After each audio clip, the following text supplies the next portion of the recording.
სანდრო, რა კითხვა გინდოდა დამესვა და არ დაგისვი ხა ინტერვიუს დროს ამი არის ეგეთი.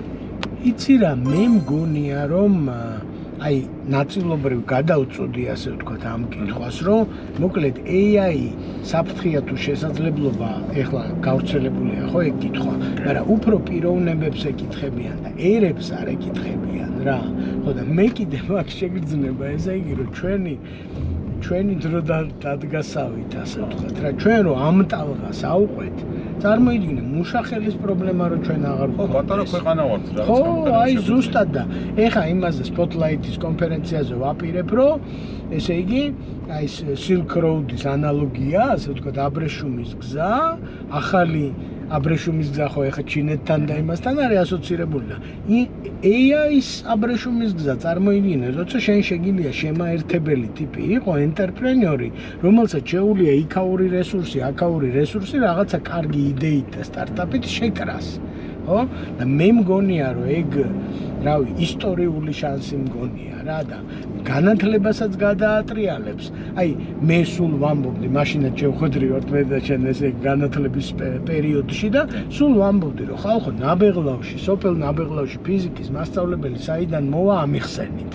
და ეს იყო ჩემი რიტორიკული შეკითხვა და ეხლა მე მაგ პასუხი რომ AI იქნება ფიზიკის მასწავლებელი ნაბეღლავში და მოვიდა უკვე.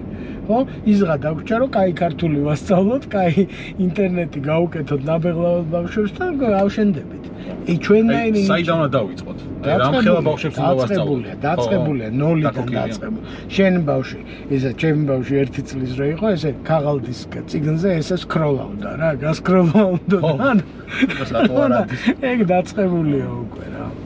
ხო, ისე იდეაში თქვენი ჩემი თაობა რაღაცებს დავეციეთ და ეს თაობა უკვე აქ არის რა. და მე მგონია რომ ხო, ერთადერთი ესე იგი აი ხელი არ უნდა შეუშალოთ ეგეთი შეგრძნება მაქვს, იმიტომ რომ აი ახლაც როგორ რაღაცებს ვხდები, იცი რომ ის სუპერ ბრილიანტის თავიანი ჯენზი არის კომპანიაში და ტიპები ეუბნებიან რომ ჩაგვაბარე ახლა გამრავლების ტაბულა ჯერ.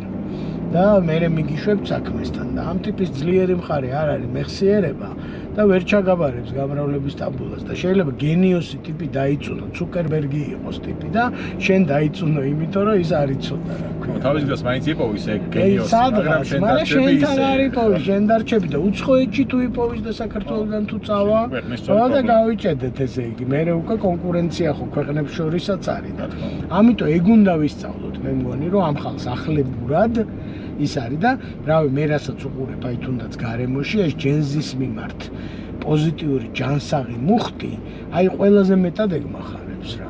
იმიტომ რომ არის რა ამ ხალხმა გამოიჩინა თავი და კიდე ერთი რაზე ჩვენ არ გვილაპარაკე არის რომ 1 მილიონი ჯენზი არ დაიბადა ამ ქვეყანაში. ანუ შობადობი რომ შემცირდა ის პერიოდი სულ ჯენზის შობადობას ემთხვევა.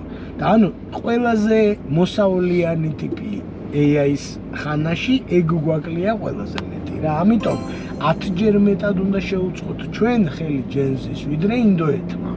რომ გაიხაროს ხალხმა და სადღაც არ წავიდეს და ქართველი კაი თუა ყველას უნდა, ყველა ქვეყანას უნდა.